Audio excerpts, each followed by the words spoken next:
Please subscribe and don't forget to press the bell icon to get notified whenever we upload a new video.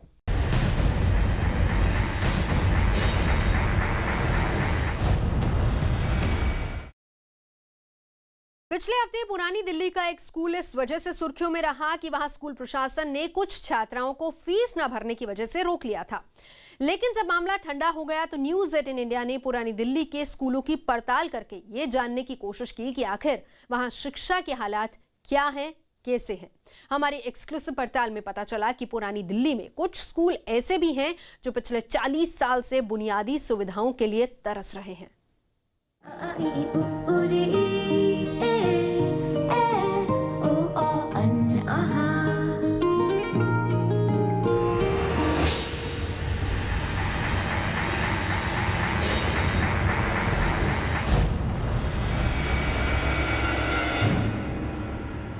पुरानी दिल्ली की एक तंग गली में मौजूद इस स्कूल में बच्चों की सिसकियों की आवाज उठी तो उसकी गूंज हर उस माँ बाप के कलेजे को बेध गई जिसके जिगर का टुकड़ा स्कूल में पढ़ने जाता है। राबिया गर्ल्स स्कूल अचानक सुर्खियों में आ गया। मीडिया में खबर उछली तो मुख्यमंत्री तक को इन गलियों की खाक छाननी पड़ी। जो भी इस पे कार्रवाई होगी कानूनी वो तो हम लोग करेंगे, ठीक है। पुलिस अपनी कार्रवाई कर रही है, दिल्ली सरकार अपनी कार्रवाई करेगी, लेकिन फ्यूचर में इस किस्म की हरकत बिल्कुल बर्दाश्त नहीं की जाएगी। अब अहम सवाल ये कि क्या इस घटना से पहले दिल्ली सरकार को इस स्कूल की कोई खबर थी या पुरानी दिल्ली में चल रहे किसी भी सरकारी स्कूल की कोई खबर दिल्ली सरकार को है। अगले कुछ मिनटों में आपको इन सवालों के जवाब खुद ब खुद मिल जाएंगे जब हम पुरानी दिल्ली के बदहाल सरकारी स्कूलों की एक के बाद एक चौंका देने वाली तस्वीरें आपके सामने रखेंगे। नमस्कार, मेरा नाम सुहेल है। बल्ली मारान की जिन गलियों का जिक्र आपने आज तक मिर्जा गालिब की शायरी में सुना होगा, उसी बल्ली मारान का जिक्र पिछले कुछ दिनों में आप सुन रहे होंगे इस स्कूल के मुताल्लिक। राबिया गर्ल्स पब्लिक स्कूल, इस स्कूल की कुछ बच्चियों को चंद घंटे के लिए एक कमरे में बंद कर दिया गया। उसके बाद काफ़ी हाय तौबा मची, FIR दर्ज हुई और मुख्यमंत्री उप मुख्यमंत्री भी इस स्कूल तक पहुंच गए। लेकिन सवाल ये है कि ये किसी बड़ी बीमारी का सिम्टम तो नहीं है। जी हाँ, एक ऐसी बीमारी जिसकी गिरफ्त में पुरानी दिल्ली का पूरा एजुकेशन सिस्टम है। एक ऐसी बीमारी जिसकी गिरफ्त में पुरानी दिल्ली के हर मासूम का मुस्तकबिल है। क्या है वो बीमारी, आइए हम आपको दिखाते हैं। बल्ली मारान की इस गली में अब सब कुछ पहले जैसा है। शोर शराबा, गुस्सा, नारेबाजी थम चुकी है, लेकिन इस खामोशी में भी वो सवाल साफ साफ सुने जा सकते हैं जो कई सालों से यहाँ के बाशिंदे पूछ रहे हैं, लेकिन उनकी आवाज वॉल्ड सिटी के बाहर कभी सुनी ही नहीं गई। न्यूज़ 18 इंडिया ने बल्ली मारान में कदम रखा तो अपनी पड़ताल की शुरुआत उसी स्कूल से की जिस पर बच्चियों को बेसमेंट में कैद रखने का आरोप लगा था। माहौल बदला बदला सा था। तो क्या जिन बच्चियों के माँ बाप गुस्से में थे उनकी नाराजगी दूर हो गई? हमारी पड़ताल में जो पहली बात पता चली वो ये कि गुस्से से ज्यादा अभिभावकों में खौफ है। एक खौफ जिससे पुरानी दिल्ली के हर माँ बाप को दो चार होना पड़ता है। कभी मुगलों की शान रहे इस शाहजहानाबाद की ये बदनसीबी है कि इन तंगलियों में स्कूल या तो है ही नहीं और अगर हैं तो बदहाल। ऐसे में डर यही कि लड़कियों की तालीम का ये इदारा भी बंद हो गया तो ये मासूम कहाँ जाएंगे? एक तरफ यह है कि मुसलमान अपने बच्चों को पढ़ाते नहीं और जो पढ़ाना चाहते हैं उनके बच्चों को तालीम के वास्ते रास्ते बंद कर दिए जाते हैं। ये हमारे साथ वो हो रहा है। हम नहीं समझते। 56 इंची के सीने वाले ने कहा था सबका साथ सबका विकास। आज हमारा विकास कहाँ गया, साथ कहाँ गया, हमें कोई पूछने वाला नहीं है। आज भले ही पुरानी दिल्ली में पलने वाला भविष्य बेहतर शिक्षा के लिए मारा मारा फिर रहा हो, लेकिन हमेशा से ऐसे हालात नहीं थे। किले नुमा दिख रही इस इमारत की तरह यहाँ की तालीम भी इतनी बुलंद थी कि दिल्ली के दूसरे छोर तक इसकी चर्चा होती थी। वेल, इस इमारत का फसाद देख के, इसकी बनावट देखकर आपको लग रहा होगा कि किसी फिल्म का सेट है या कोई बहुत पुराना किला है। वेल, पुराना ज़रूर है लेकिन किला नहीं है। ये दिल्ली का सबसे पुराना फंक्शनल स्कूल है। एक ऐसा स्कूल जो औरंगज़ेब के ज़माने में शुरू किया गया, एक ऐसा स्कूल जिसका बहुत इलस्ट्रिशियस पास्ट है, एक ऐसा स्कूल जहाँ के स्टूडेंट्स टॉप पोजीशन में रहे हैं। लेकिन आज आप सेंट्रल डिस्ट्रिक्ट के टॉप स्कूल्स की लिस्ट तलाशेंगे तो एंग्लो अरेबिक का नाम आपको कहीं नहीं दिखाई देगा, और इसकी सबसे बड़ी वजह है सरकारी निगलेक्ट। जिस स्कूल की नींव 1696 में रखी गई और अगर आज वो बदहाली में हो तो सवाल उठने लाजमी है। लेकिन पुरानी दिल्ली की तरह ये इमारत भी उम्र की मार झेल रही है। यहाँ दीवारें खोखली और भविष्य जर्जर दिख रहा है। पुरानी दिल्ली में अच्छे स्कूल्स नहीं है, अच्छे स्कूल्स हैं तो टीचर्स नहीं है। आपके स्कूल में किस तरह की कमी है टीचर्स को लेके? सरकार की तरफ से कुछ नेगलेक्ट भी हम हो जाते हैं कभी कभी, क्योंकि हमारे यहाँ अपॉइंटमेंट जो है 10 साल पहले हुए थे, उसके बाद अब तक नहीं हुए हैं। हमारे स्कूल में आज टीचर की सेंक्शन जो है सरकार की तरफ से 90 की है, लेकिन अभी भी 36 पोस्ट वैकेंट हैं, जिसकी वजह से हमें प्राइवेट टीचर रखने पड़ते हैं, उनको सैलरी का इंतजाम करना पड़ता है, कभी कभी बीच में भाग जाते हैं। इसकी बड़ी दुश्वारी आती है उनको पैसा देने के लिए भी, और उन टीचर की जिम्मेदारी पूरी नहीं होती है। ये एंग्लो अरेबिक स्कूल की खुशकिस्मती कहिए कि उसके पास इमारत तो है, क्योंकि कुछ ऐसे भी हैं जो 42 साल से पते का इंतजार कर रहे हैं। वेल, राइट टू एजुकेशन के बारे में आप और हम सब सुनते रहते हैं, लेकिन मुझको ये बताइए कि टीन की छत के नीचे पढ़ने वाले इन बच्चों को कौन सा पढ़ाई का हक मिल रहा है? ना तो इनके पास कोई छत है, ना इनके पास कोई दीवार है, ना इनके पास कोई ब्लैक बोर्ड है। और ये आज से नहीं है, ये 10 साल, 20 साल, 30 साल पुरानी बात नहीं है। 42 साल हो गए जब ईदगाह के कौमी सीनियर सेकेंडरी स्कूल की बिल्डिंग को इमरजेंसी में गिरा दिया गया था और कहा यह गया था कि 6 महीने बाद एक नई इमारत बन जाएगी जहां पर बच्चे पढ़ाई करेंगे। उस बात को 42 साल बीत गए, कितनी सरकारें आ गईं, कितने मुख्यमंत्री आकर चले गए, कितने एलजी आकर बदल गए, लेकिन ये स्कूल जस का तस अपनी जगह पर मौजूद है, बिना किसी छत के, बिना किसी दीवार के। टीन की चादरों के साथ खड़े इस ढांचे को अगर आप स्कूल कह सकते हैं तो ये भी एक स्कूल है, कौमी सीनियर सेकेंडरी स्कूल, जहां 2 शिफ्ट में 700 से ज्यादा बच्चे पढ़ते हैं। सूरज की तपिश हो या बारिश का कहर, सब झेलते हैं। 42 साल से सब कुछ ऐसे ही चल रहा है। इस बीच सरकारें आई और गई, लेकिन ना तो किसी ने इनकी सुध ली, ना यहाँ के हालात में कभी कोई बदलाव आया। रक्षे हमसे चलवाओगे, बूट पॉलिश हमसे करवाओगे, दफ्तर में हमारा कोई बच्चा ना जा सके, क्योंकि पढ़ेगा तो दफ्तर में जाएगा। ये हमारे साथ प्री प्लानिंग मतलब 70 साल से ये होता चला आ रहा है। और ये जिसकी जिंदा मिसाल ये स्कूल है, कौमी सीनियर सेकेंडरी स्कूल, इसके अंदर बच्चे जो पढ़ रहे हैं उनकी हालत काबिल रहम है।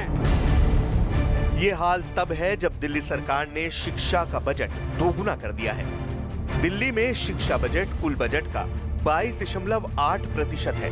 भारत में ये सबसे ज्यादा शिक्षा बजट है। ये भारत के औसत शिक्षा बजट 15.6% से भी काफी ज्यादा है। इसके बावजूद पुरानी दिल्ली के स्कूल अभी तक किस्मत संवरने का इंतजार कर रहे हैं। कौमी सीनियर सेकेंडरी स्कूल जो है ना, इसकी तो किस्मत ही ख़राब है। बस अब थोड़ी सी अच्छी हो गई, पहले टेंटों में चलता था, अब टीनों में चल रहा है। बस इसकी यही किस्मत है। और अगर यही किसी और कम्युनिटी का होता तो जगह भी मिल जाती, और ऐसे हमें बार बार वोटों के टाइम पे यूज़ नहीं करा जाता। वैसे ये मामला हिंदू मुस्लिम का नहीं है, ये मामला है पूरी पुरानी दिल्ली का। दिल वालों की दिल्ली भूल गई है कि उसका दिल कितना बीमार पड़ा है। ये जो प्रॉब्लम है, ये वाल सिटी की सारी की प्रॉब्लम है। ये ऐसा नहीं कि ओनली फॉर मुस्लिम, ये वाल सिटी में जो हिंदू ऑर्गेनाइजेशन है उसमें भी 47 के बाद कोई स्कूल का एस्टेब्लिश नहीं हो सका।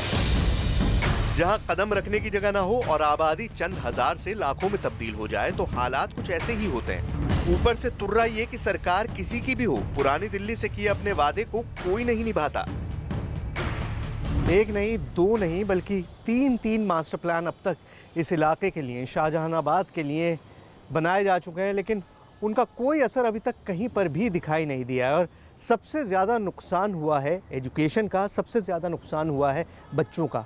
स्कूल हैं तो फंक्शनल नहीं है, और अमूमन स्कूल्स हैं नहीं, प्लेग्राउंड्स नहीं है, खुली जगह नहीं है।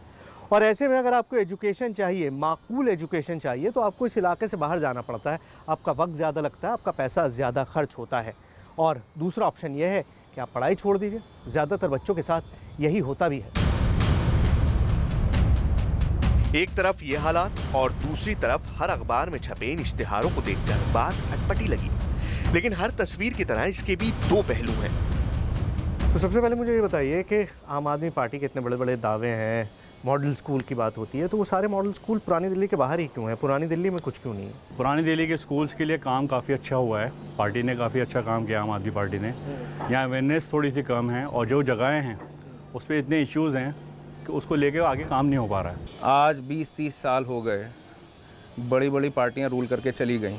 कांग्रेस का ज़माना हो, बीजेपी का ज़माना हो, हमने वो सारे ज़माने देखे और लोगों ने मौके पे मौके इलेक्शन के टाइम पर आकर के यहाँ के लोगों का सिर्फ इस्तेमाल करा। सिर्फ लोगों ने बड़े बड़े आश्वासन दिए कि ऐसा हो जाएगा, वैसा हो जाएगा, लेकिन सारा कुछ घूम फिर के जो उसका निचोड़ निकला वो ये निकला कि बस कुछ बातें कागज़ों पे, कुछ बातें ज़ुबानी, कुछ बातें हवा में, लेकिन उसका ज़मीनी हकीकत से कोई ताल्लुक़ नहीं। दिल्ली का दिल कहे जाने वाले दिल्ली 6 में आज कई मंजिला इमारतें तो हैं, लेकिन वो नींव नहीं है जो इन मासूमों के सपनों को मजबूत बुनियाद दे सके। हर कदम पर झूठे वादे और काम न करने के बहाने। तिराहा बैरम खान के कमरा बंगश में ऐसी ही एक और हकीकत इस बंद दरवाजे के पीछे थी।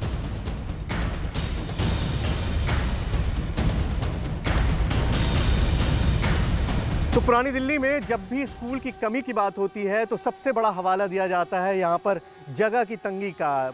जनसंख्या बहुत ज़्यादा है, आबादी बहुत ज़्यादा है, इसकी वजह से जगह नहीं है। लेकिन मेरे चारों तरफ देखिए, जगह ही जगह मौजूद है। 1996 में इस प्लॉट को स्कूल के लिए छोड़ा गया था, यहाँ पर नींव रखी गई।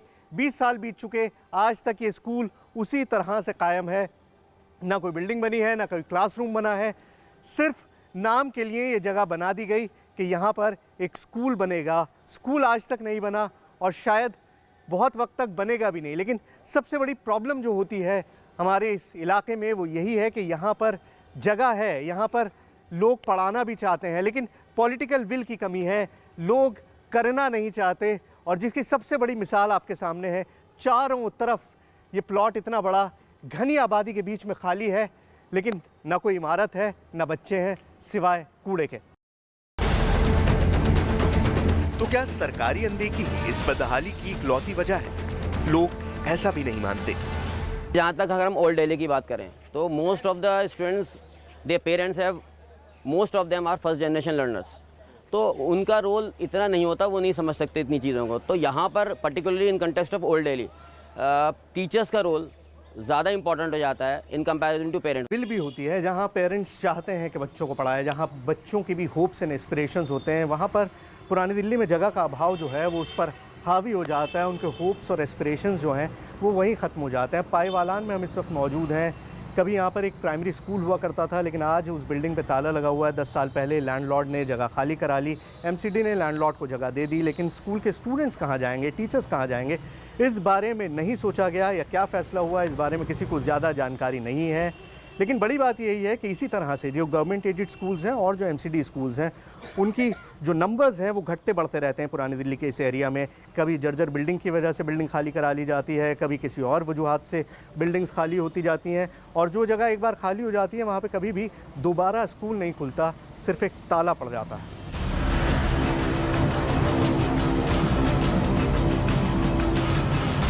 लेकिन इन सब के बीच उम्मीद की कुछ किरण भी है। चंद लोग, चंद ठिकाने ऐसे भी हैं जो अपना काम पुरजोर तरीके से कर रहे हैं, लेकिन हालात की मार उनको भी कमजोर करती जा रही है। ऐसा ही एक स्कूल है दरियागंज में बना खालसा स्कूल। खालसा का प्रॉब्लम ये है, पिछले 20 साल से ये स्कूल शेड में चल रहा है। ये तमाम बिल्डिंग सेंटर डेंजर जोन में आ चुकी है। अब इन्होंने क्लासें बंद कर इसको शेड में शिफ्ट कर दिया है, जिससे बच्चों को बहुत परेशानी है। प्लेग्राउंड ख़त्म हो गया है, पढ़ाई अच्छी है, बट क्या है कि जो यहाँ एडवांस टेक्नोलॉजी है वो है नहीं। विंध्या भंडार ट्रस्ट से हमने अपील की कि स्कूल को बनाया जाए। सरकार ये कहती है, दिल्ली सरकार, कि हम 200 स्कूल बनाएंगे। हम कहते हैं चलो ये 200 स्कूल नहीं बनाए, 2 स्कूल तो बना देंगे कम से कम। वाल सिटी का ये एक ऐसा स्कूल है जो बहुत अहमियत रखता है। गर्ल्स स्कूल है, जैसे राबिया है हमारा, ऐसे ही यहाँ पे भी है। इस स्कूल की जो बच्चियाँ हैं काफ़ी अच्छे फील्ड के अंदर जा चुकी हैं यहाँ से तालीम हासिल कर। हम चाहते हैं ये बिल्डिंग बने ताकि यहाँ के वाल सिटी के लोग इससे फैज़याब हों। तो किसी स्कूल के बाहर आपको इस तरह का नज़ारा सिर्फ पुरानी दिल्ली में ही देखने को मिल सकता है। दरियागंज का खालसा स्कूल है, छुट्टी का वक्त है, बच्चे बाहर निकल रहे हैं और बाहर भीड़ का आलम आप देखिए। चारों तरफ जाम लगा हुआ है और ये इस इलाके की सबसे बड़ी प्रॉब्लम है। छोटी छोटी गलियाँ हैं, छोटी छोटी सड़कें हैं, चारों तरफ कमर्शियल इस्टेब्लिशमेंट्स हैं, गाड़ियां खड़ी होती हैं, इलीगल पार्किंग है, जिसकी वजह से जाम रहता है, बच्चों को कम्यूट में प्रॉब्लम होती है और यही बड़ी दिक्कत फेस करते हैं बच्चे हर रोज़। सरकार के दावे आज भी हैं, लेकिन लोगों को अब भरोसा नहीं है कि इस इलाके की तस्वीर और तदबीर कभी बदलेगी। देखिए 15 साल अब से पहले कांग्रेस की सरकार रही, उससे पहले और दूसरी भी सरकारें रहीं, बीजेपी की भी रही। तो उन्होंने क्या किया हमारे इदारों के लिए, हमारे बच्चों के लिए, और अभी हमें 3 साल हुए हैं और 3 साल में हमसे क्या एक्सपेक्ट किया जा रहा है, और हम तो काम कर ही रहे हैं। हम तो एजुकेशन पे जितना काम कर रहे हैं, मुझे लगता है कि पिछले 20-30 सालों में इतना काम हुआ नहीं। हाँ देखिए, पिछले 60-70 साल से यही हो रहा है, जहाँ तक मुस्लिम कम्युनिटी है, कि उसे जैसे गाय को दूहा जाता है, फॉर वोट बैंक उनका इस्तेमाल हो रहा है, और जहाँ उनके मसले हैं, उनके मुलाजमतों के मसले हैं, अच्छे स्कूलों में उनके बच्चों के दाखिले के मसाइल हैं, अच्छे इलाज के मसले हैं, वहाँ उनको कोई नहीं पूछने वाला है। राबिया स्कूल से उठा एक विवाद देश भर की मीडिया और दिल्ली के राजनेताओं को इस गली तक खींच लाया। तो अब सवाल ये है कि क्या उन्हें पुरानी दिल्ली में बल्ली महारान से दरीबे तलक के बदहाल स्कूल भी नजर आए? क्या उन्हें इन इलाकों में रहने वाले बच्चों के भविष्य की फिक्र हुई? क्या दिल्ली सरकार पुरानी दिल्ली में तालीम पर पड़े ताले खोलेगी?